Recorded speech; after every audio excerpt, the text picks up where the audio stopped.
Okonzi ya likolo bayase oyo atambola likolo na oyo bikisaki maladi oyo asekwisaki bakofi oyo asalaki ya kokamwa Yeshua o Yeshua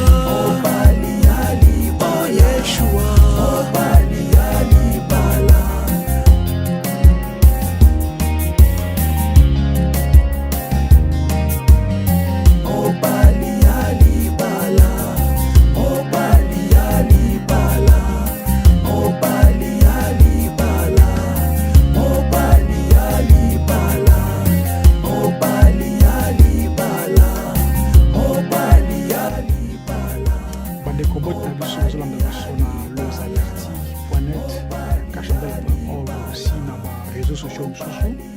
et l'autre est vraiment les sources pour na ko kebisa biso bana nzambe bato na nzambe surtout puisque moi na nzambe za oaza na molimo na nzambe moi na nzambe za oazo comprendre makambo na nzambe mutu na nzambe to peuple ya nzambe za mutu o nzambe akeli bien sûr puisque to na mokeli kaka moko tout ça quand un créateur moko et on te le bakabiso awana les avertis que ils en a battu en Zambé, c'est-à-dire bateau Zambé akela biso tout bien sûr na kati ya groupe wana ya mokili mobimba to aller plus de c'est pas le bateau ba 4 milliards mais soit ba 5 milliards d'habitants sur la terre, c'est-à-dire battu en Zambé bazali bateau Zambé akeli, c'est-à-dire mutu nyos to za mokili Zambé akela e alors bana Zambé ali bateau ba ndimi yesu lokola mokonzi mobix na bango wande sko bana na Nzambe. Or bana nzambe bali bat oyo selon Bible nde sur na kati ya mukanda donc ya Jean chapitre 1 tokotanga ngo verset oyo verset moko connu et chapitre 1 donc verset nango to bandana na 12 tout en a 12 Bible sur na Jean chapitre 1 verset 12 boye mais na ba oyo nyonso to natana lingala mba moko mais na ba oyo nyonso to ba yambiye liloba obi Yesu Masia ba oyo nyonso bandimeli kombo na ye apesi bango bokasi ya kokoma pana na Nzambe ba oyo bandimeli ye ba oyo bandimeli liloba na bandimeli plutôt kombo na ye apesi bango bokasi ube pouvoir ya kokoma bana na Nzambe. C'est-à-dire, ce qui yo ondimi Yesu Masia, akopesa yo bokasi to pouvoir wana, ce qui ondimi kombo na ye, akokomisa yo mwana na ye.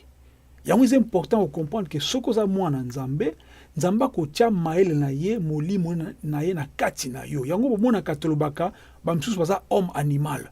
Okomona mutana mbongo ebele, mais vie na eza toujours désordre.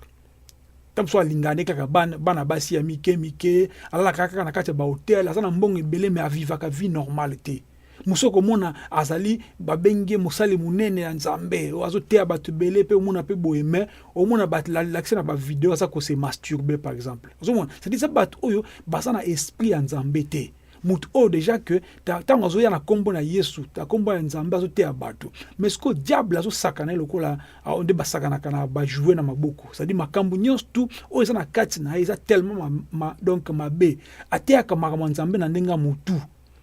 Oh, Bible epsinga que non, c'est dans l'abondance, c'est de l'abondance du cœur que la bouche parle. Makambo tolobaka utaka na donc n'est-ce pas utaka na moteba. Yangola eza important de comprendre que soki yo za mwana Nzambe makambo toloba lilo e ko aider kaka yo po okolisa kondima na yo de façon que o aider bande comme susu o baba na Nzambe te bakoma bana na Nzambe. Bakoma bana Nzambe. OK? Toloba boye. Te le komeka koloba likambo oyo to bengi abus. Abus eza lokola neti opesi mutu confiance na makambo Nzambe bien sûr, mais mutu wana abebisi confiance na yo. Yango toloba ngo ke no bandeko bo fongola miso. To pesi titre ya vidéo oyo bandeko bo fongola miso. Pourquoi? Tozo mona lelo na kombo Yesu Masia batu ba sala ba makambo ebele o eza malamu te. Tozu ba appel tozwi donc email ebele par rapport à abus spirituel, c'est-à-dire bato oyo bali kosakana na bato mpona kombo ya Yesu Masiya. Napesa exemple moke, yo oza pasteur olingi o délivrer mutu nde babengango ko délivrer mutu to o passer mutu na délivrance, mais okomi ko abuser na mutu wana so aza mwana mwasi okomi koluka osakana na nzoto na ye par exemple. Babiloko ya bongo eza tellement ebele. Siko batu mingi obali batu na nzambe, bana nzambe te me batu na nzambe, osala nini omona pe azo mitika epa mutu moko boye azomona na elongi boye aza na ye mutu alokuta, mais comme ye mwasi wana to mobali wana aza na esprit ya nzambe te, aza lokola homme animal, baza ko manipuler ye ndenge nyonso sans pour autant à se rendre compte que makambo baosala na ye eza ya nzambe te. Boni ba pasteur mingi ba pesa ba nini ba prophète mingi ba pesa ba prophétie et kokisa mwana yango te. Mais est-ce que bozonga po boloba ke non prophétie pesa na kokisa mate? Po misu balobaka pe avec audace que année oyo kosila to komona mona pe omona yango te. Mais pourquoi batu bozo courage te kozonga koyebisa mutu wana ke non? Oyebisaki nga boye misala mete soza mutu alokuta. Pourquoi? Puisque boza na esprit ya nzambe te. Yango siko lelo batu na nzambe, batu bikelamu ya nzambe, mokili momba boza koyoka lingala. Nayebisi bino boye. Soki olingi lobiko, okozwa lobiko kaka epa nkolo.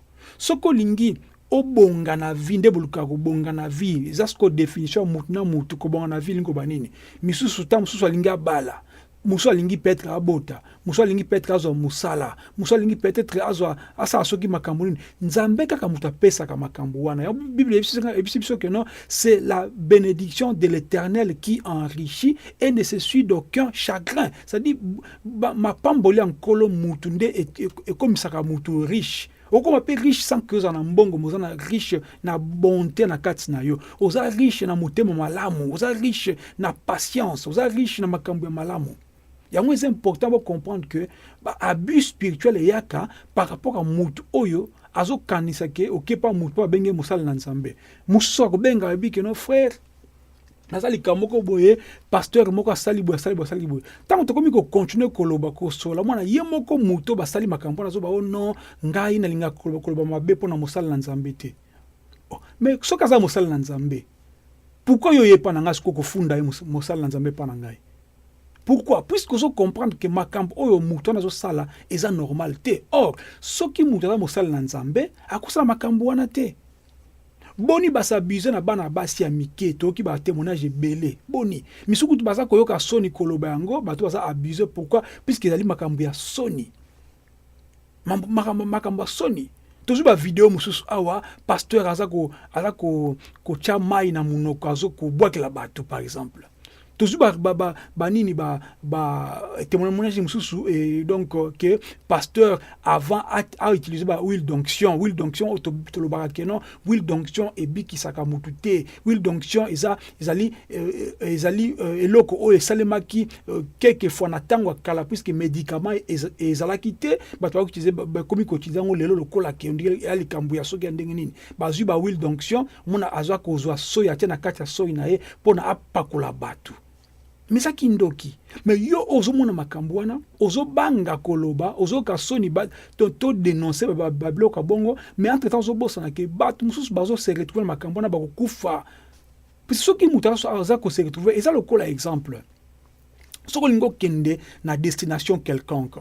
On que par exemple, par exemple, on que par exemple Belgique. Mais si yo ozui train moko bozo kende, exemple train moko bozo kende Suisse. Moi te bozo kende direction mususu. Eza ndenge moko soki par exemple yo za mwana nzambe on a besoin aux alobiko il faut aux la sûr que place aux aller ali place ya malamu so moni ba abus eza mingi moni pasteur moko azobondela pona non ndenge za boye ndongo zui musala sika yaka pesa enveloppe à prophète da bondela pona yo so moni ba biloko bongo yeba ke za mutu alokuta po nzambe asengaka mbongo te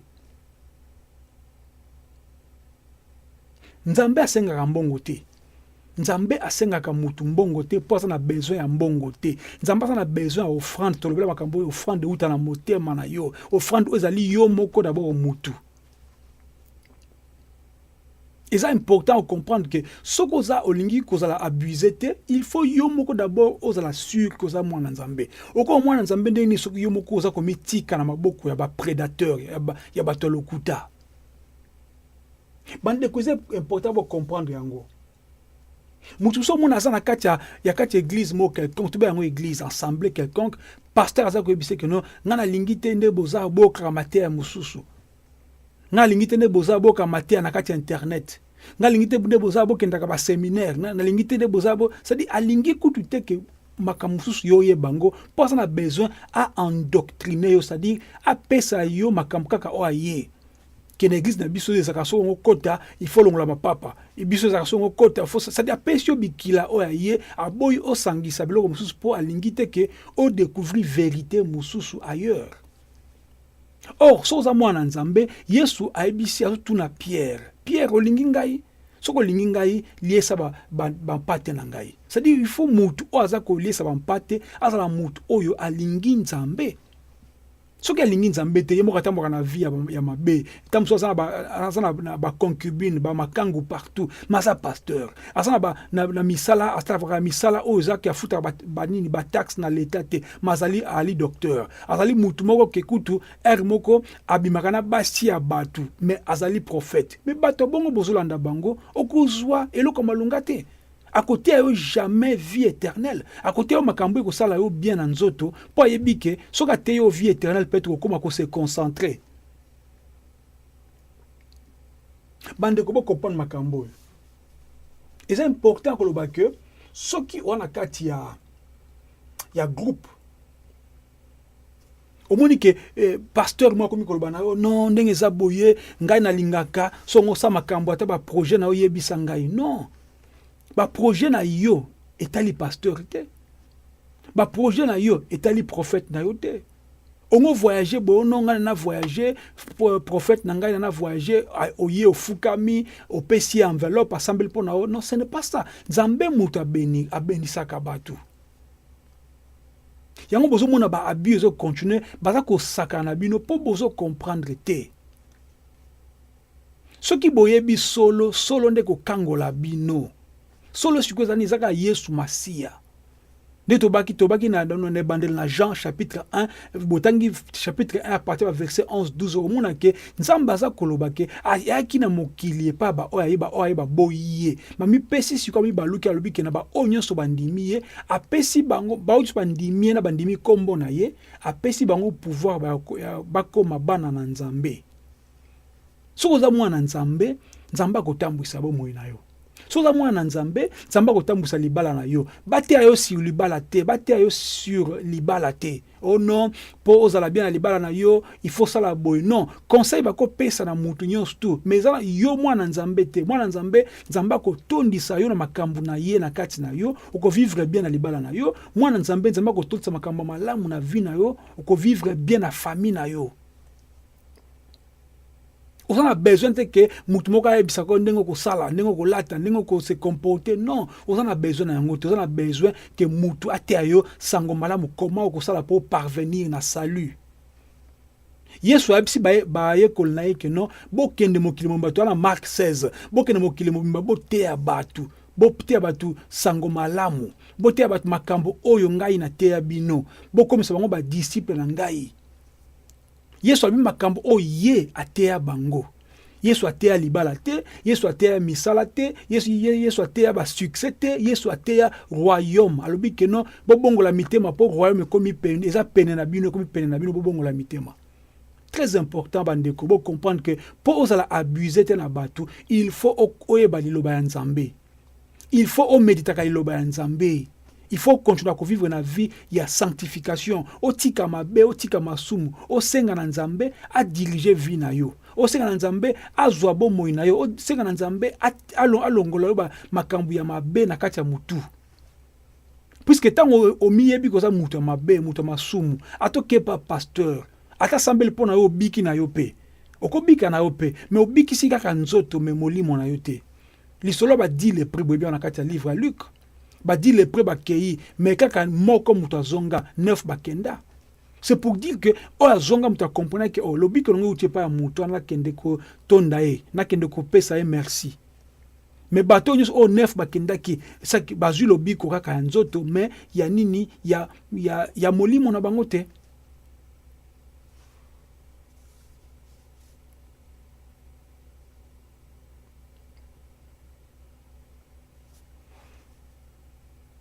Au moins mutu azali dirigeant ya église na kati église na ye to benga ngo église na ye soki ya zwi verset biblique atangi o etikali bino bokangi ba bible boko tanga yango te poni alingi te bo continuer bo comprendre le contexte ya likambo mais eza kindoki mususu alingi te ke oye manzambe koleka ye soki amoni ke omoi manzambe koleka ye akomi kotuna yo mikolo ozotanga banini ba livre tondi alingi te ko oye manzambe koleka ye. Et azobosana ke normalement il faut que tu nde asepela ke bato azoteya bazobaokola mais comme ye aza na mayele mabe aza na makanisi ya mabe akolinga te ke yo oyeba vraiment donc la vérité parce que soki oyebi vérité ko affranchir yo ekokangola okocomprendre ke moto oyo aza moto ya lokuta biso tokomprena yango a partir eloko wana euti epa na biso moko toye tomoni ke na kati ya église tobenga yango bongo moto aotambola malamu te sikoyo okotikala wana sikoyo osani tango siko yo zolinga osambala nzambe na busolo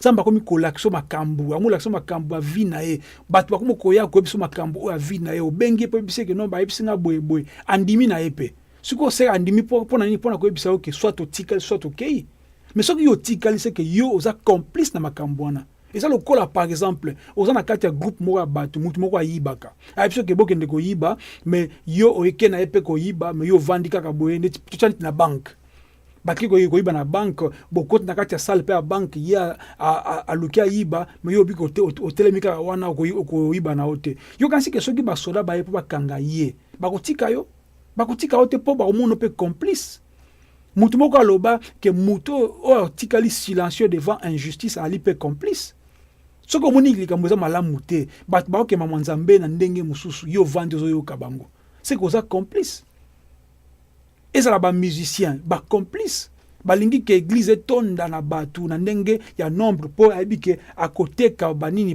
basede na ye ce qui est encore du vol c'est alingi ke donc croissance numérique mais croissance spirituelle etali bango te siko ntango bozokoma abuse ezali par rapport ya eloko wana mutu azwi tellement ampleur mutu akomi soki azosala bameeting na ye bato bazwa koya tellement ebele akomi incontournable soki okepa mutu bongo tout ce qui va te dire okosala yango po oza tu te retrouves dans une position de faiblesse yamonaki yesu masi azalaki na humilité wana malgré azalaki nzambe mazwi asokoli makolo ya bayekoli alobi na bango ke oyo alingi azala le plus grand il faut na amiketisa mais lo tomona yango bongo te soki pasteur azwi ampleur akomi loka mokonzi amutambo na bagarde du corps akomi kovivre vie moko ya opulence ya vie moko ya soki ndenge nini pourquoi puisque mpo na ye amoni ke atteindre but na ye but nalaki nini akoma grand mutu ayebana partout na monde. Hébreux chapitre 13 verset 16 tala likambo oyo Paul aloba alobi et n'oubliez pas la bienfaisance et de faire part de vos biens, car Dieu prend plaisir de tels sacrifices. Donc continuez. Laissez-vous persuader par vos conducteurs et soyez leur soumis, car ils veillent pour vos âmes dont ils auront à rendre compte. T'as la place. Donc, dans verset 17, donc Hébreux chapitre 13, verset 17. Laissez-vous persuader par vos conducteurs. Bomitambwisama na bakambi na bino et soyez leur soumis. Boyoke la bango car ils veillent pour vos âmes puisque bazo ko veiller pour na milimo na bino pour na ba âme na bino dont ils auront à rendre compte. Et le c'est important pour nanga que dont ils auront à rendre compte. Mais ce que je verset au mona ke batu mingi ya lokuta bayaka na ngosiko pour na kokosa bino. Baka pona kokosa di babi ke non d'abord faut ko sala malamu na bato bazote ya bino lo banzambe ça dit ko pesa mbongo ko pesa bilo ko pesa bozuna yo na muto hotel lo banzambe mais en temps aza muto lokuta ma ailo sko versa mutindo boy omoni après tant lobi ke non bod mitika donc bo mi pesa na bakambi na bino e bozala soumis na bango ayi suna verset oyo après lobi ke non puisque bango bazo veiller na pona milimo na bino ayi na suna verset oyo que soza mutu oyi mama nzambe te okanisa ke eza bongo non mutu moko te eza na mutu moko te aza entre yo na Yesu Masia intermédiaire moko aza te intermédiaire aza te c'est-à-dire yo na Yesu Masia mutu na katikati aza te soki oza mwana moke na molimo mutu akoyana mpona koede yo ke okola na molimo mais vie na yo ezodépendre na nkolo et puis ntango bible elobi ke non bazo koveye na bamilimo na bino oyo bango bakorendre compte mais bakorendre compte te puisque bango moko babongola mitema te ici nous sommes en train de parler ya bato baza bafaux mutu aza na ye faux akorendre compte ndeni puisque aza déjà donc mutu oyo nzambe abwaki ye déjà mutu azotambola contre vent na contre courant par rapport à nzambe. Ce que cela dit makambo komona ke mais bible est ce que non donc mokambi nanga mutu aza ko veiller sur âme nanga non Yesu Masia nde mokolo vi na yo yango alobi ke soki atemi liboso ya motema na yo toza na Apocalypse 3 atemi liboso ya motema na yo soki abeti azobeta porte soki ofungoli akokota totanga yango Apocalypse chapitre 3 verset 20. Et le Bible, voici je me tiens à la porte et je frappe. Si quelqu'un entend ma voix et m'ouvre la porte, j'entrerai chez lui et je souperai avec lui et lui avec moi. Tala na telemi liboso ya ekuke ya motema na yo, c'est Jésus qui parle. Alobi ke soki oyoki mungongo na ngai et que ofungoli nga porte na kokota na kati na yo na kolia na yo yo po kolia na ngai. C'est-à-dire Yesu Masia so akota na kati ya bomoi na yo. Eloko moko te ko isuko ya ko tungisa bomoi na yo. Siko ba passage oyo apôtre Paul andako pesa na bana nzambe ezaki pe par rapport à ba circonstance mo quelconque mais siko soki muta komisa ngo doctrine que pasteur na o muta verka suba am na yo azokosa yo eza bongo te yango boza ko se laisser abuser na biloko bongo po azo ba verset moko sélectionner pona tango tangelo noir sur blanc et puis akopesa yo moko tangango comme ebi ke esprit nzambe na kati na yo to ko ndima yango mbala moko. Ephésiens chapitre 1 verset 22 et le Bible. Et il a assujetti toutes choses sous ses pieds et l'a établi sur toutes choses pour être le chef de l'Église. Ce qui te le but, on a 21 pour te comprendre bien. Au-dessus de toute principauté, de toute puissance et de toute dignité, de toute dénomination et au-dessus de tout nom qui se nomme, non seulement dans l'âge présent, mais aussi dans celui de l'avenir. Bible efisi boye na likolo ya batu nyonso ya bakonzi nyonso ya bokasi nyonso ya bikelamu nyonso ya bakombo nyonso o eza na tango ya lelo pe na tango ekoya. Il a assujetti, on a ce qu'on a 22, donc chapitre 22, donc verset plutôt 22, il a assujetti toutes choses sous ses pieds. Anyati makambo nyonso tu na makolo na ye et il a établi sur toutes choses pour être le chef de l'église. Atozobele kama Yeshua HaMashiach. Yesu nde mukolo église. Église nini corps de Christ ba chrétien ba panzani mokili mobimba.